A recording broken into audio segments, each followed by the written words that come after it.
کنټینجنټ لایبیلیټي دې ته ویل کېږي چې کله ستا شخړه پیدا شي، مشکل پیدا شي کاروبار کې، مطلب مال له ورکړی دی او کس یې نه مني، پوه شوې، مطلب هغه وایي چې وروره دا کوم پراډکټ چې تا ما ته رالیږلي دا خراب وي، ایکسپایر شوي وي، یا په لاره کې غلا شو، یا اور ولګېد، یا سیلاب، هره بلا چې پرې راغله، خو کسټمر راولګېد او په تا باندې څه وکړو، کیس یې د باندې وکړو، په عدالت کې د باندې کیس وکړو، حکومت ته خبره لاړه.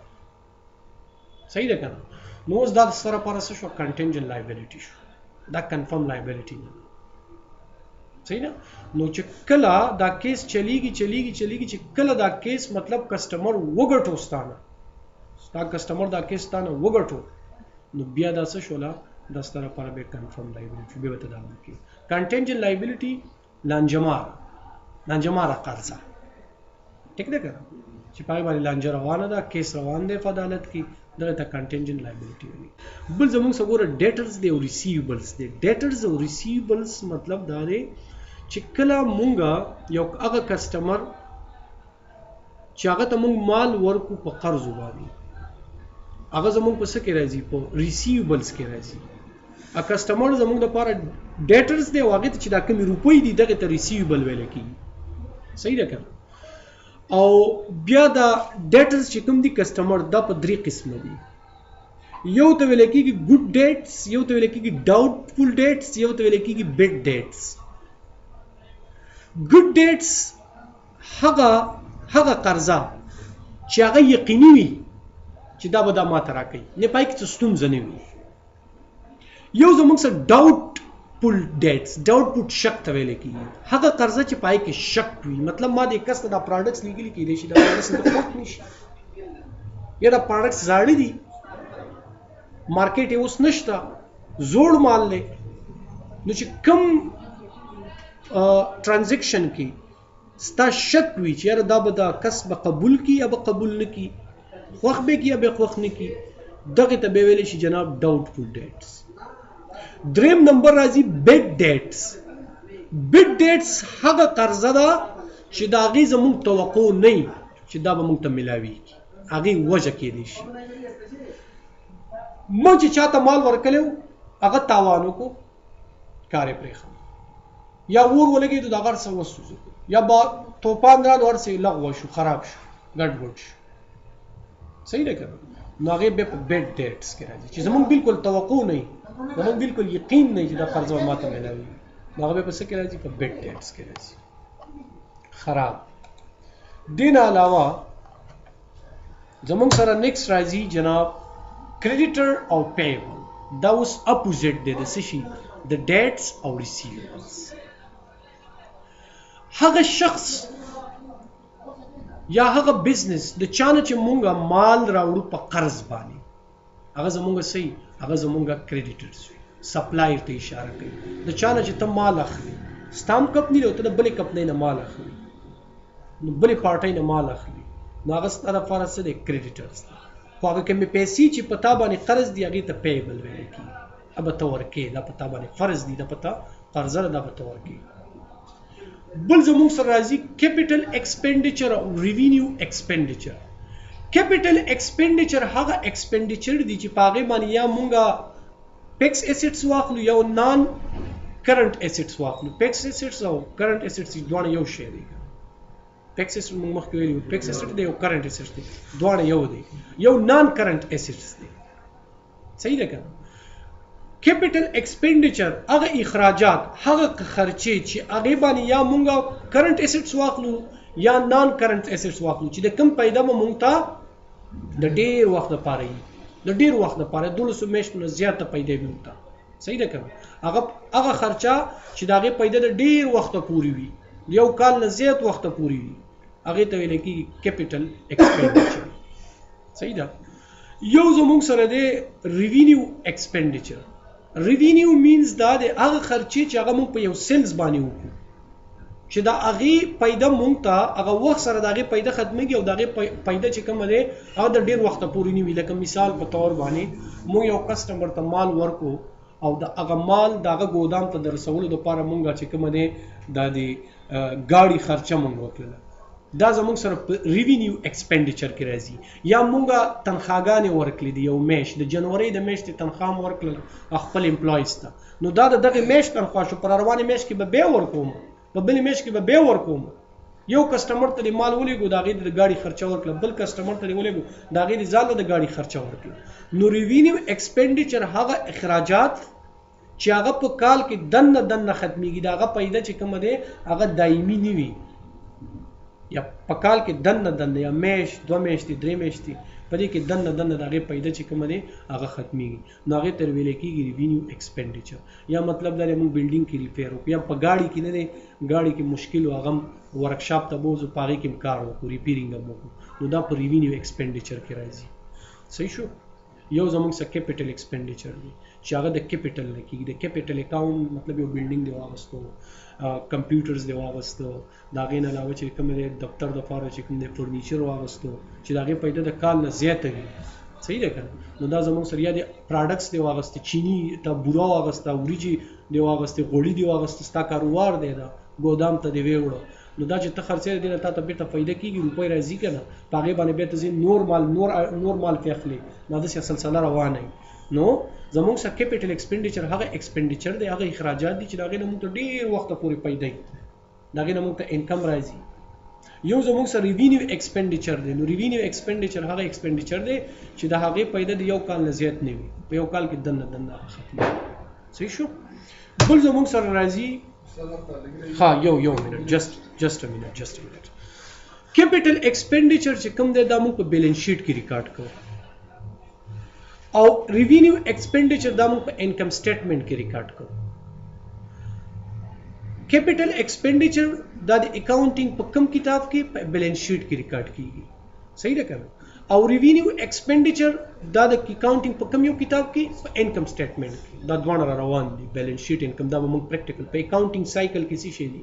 ټرایل بیلنس دی، جرنال دی، بیلنس شیټ دی، انکم سټیټمنټ دی، دا شیان دي. دا به ټول موږ پریکټیکل جوړو، په دې کې به ټرانزیکشن یې کوو، ډیبټ کېږي به څه به کریډټ کېږي، دا به موږ پریکټیکل، دا زموږ ټاسک دی. هغې نه علاوه بیلنس شیټ او یا بیلنس شیټ ته موږ ویلی شو، یا سټیټمنټ اف فاینانشل پوزیشن هم ته موږ ویل دي. بیلنس شیټ څه کار کوي؟ بیلنس شیټ زموږ د بزنس پوزیشن، فاینانشل پوزیشن موږ ته ښایي چې یاره بهی زموږ د بزنس څومره د دیو سره ایسټس دي، څومره د دیو لایبلیټیز ده، څومره د دیو کیپیټل دی، دا موږ ته دې باره کې معلومات راکوي. بیلنس شیټ موږ له معلومات راکوي په باره د ایسټس، لایبلیټیز او کیپیټل. صحیح شو کنه؟ بل زموږ سره دی پروفیټ اینڈ لاس اکاؤنٹ یا سټیټمنټ اکاؤنٹ هم ته موږ وایو، یا پروفیټ اینڈ لاس اکاؤنٹ ته هم ویل کېږي، او انکم سټیټمنټ ته هم ویل کېږي. دې څه کار وي؟ دې کار دا وي چې مطلب دا موږ ته زموږ د بزنس د سیلز، د انکم او د ایکسپنسز معلومات راکړي چې ستا د بزنس انکم څومره دی او اخراجات دي څومره دي. بیا دغه دواړه موږ خپلو کې کمپیر کوو او موږ ته سره راوځي پروفیټ راوځي. دا دواړه چې بیا خپلو کې موږ سره کمپیر کوو نو موږ ته پته ولګي چې موږ ګټه کړې کو تاوان هم کړی. نو دا معلومات بیا موږ د څه نه اخلو؟ د انکم سټیټمنټ نه اخلو. نو په انکم سټیټمنټ کې زموږ سره څه وي؟ په انکم سټیټمنټ کې زموږ سره ایکسپینډیچرز وي، ایکسپنسز وي او انکم وي. دا ریکارډ کېږي هلته. نو د هغې نه پس بیا موږ دا معلومات لاسته راوړو چې یاره بهي زموږ دا کاروبار پروفیټ کړی دی کو لاس یې کړی دی. نو دې لپاره موږ بیا څه استعمالوو؟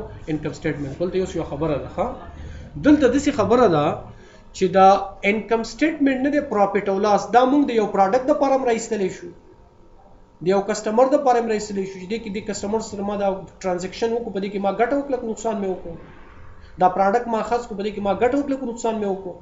دا موږ د 2 میاشتو، 3 میاشتو، د کال، د نیم کال هم راایستی شو، پروفیټ او لاس. دې نه علاوه the net result of the profit and loss account will show profit earn or loss. ها دا خو شو. نیکسٹ موږ راځو، یو زموږ سره دی ټریډ ډسکاونټ، یو زموږ سره دی کیش ډسکاونټ. ډسکاونټ څه ته ویل کېږي؟ تخفیف ته ویل کېږي. یو ټریډ ډسکاونټ دی، یو کیش ډسکاونټ دی، دواړو کې څه فرق دی پوهېږئ؟ ها ټریډ ډسکاونټ هغه ډسکاونټ دی کله چې موږ د خپل هول سیلر نه، د خپل سپلایر نه، د یو کمپنۍ نه مونږ کله مال اخلو او هغه په هغې کې مونږ له تخفیف راکړي، مطلب 100,000 روپو ته مونږ سودا واخیسته، هغه ما ورته ویل چې په دې کې 2,000 روپۍ ستا تخفیف شو، دې ته ټریډ ډسکاونټ ویل کېږي.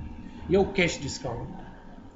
کیش ډسکاونټ څنګه مطلب ته یو کسټمر له مال ورکو او ته وویل چې په یو میاشت کې به دې پیمنټ ماته وکړي، اوس ستا روپو ته ضرورت راغلی او تا هغه ته ویل چې راشه دا پیمنټ په 10 ورځو کې وکړه، خیر دی 10% ډسکاونټ به درسره وکړو، نو دې ته بیا کیش ډسکاونټ ویل د کویک پیمنټ دپاره.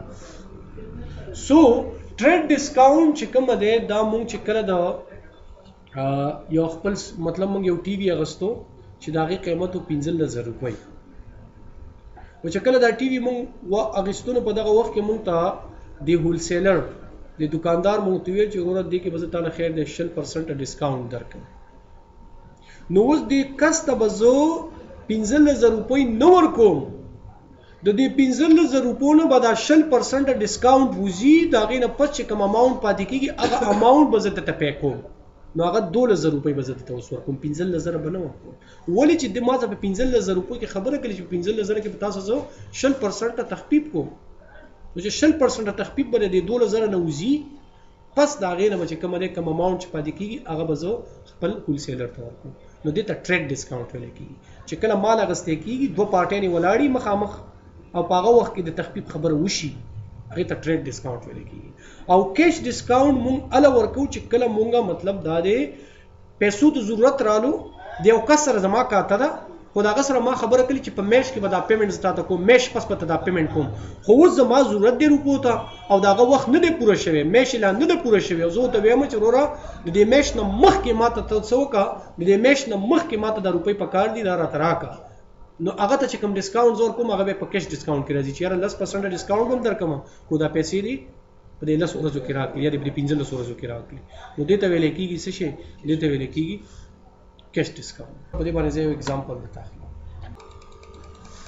دلته رالم transaction number में वाचो transaction number double click का बदे कॉलम में देखो हम वाचो फॉर एग्जांपल प्रोडक्ट देखो हम वाचो प्रोडक्ट प्राइस देखो हम वाचो डिस्काउंट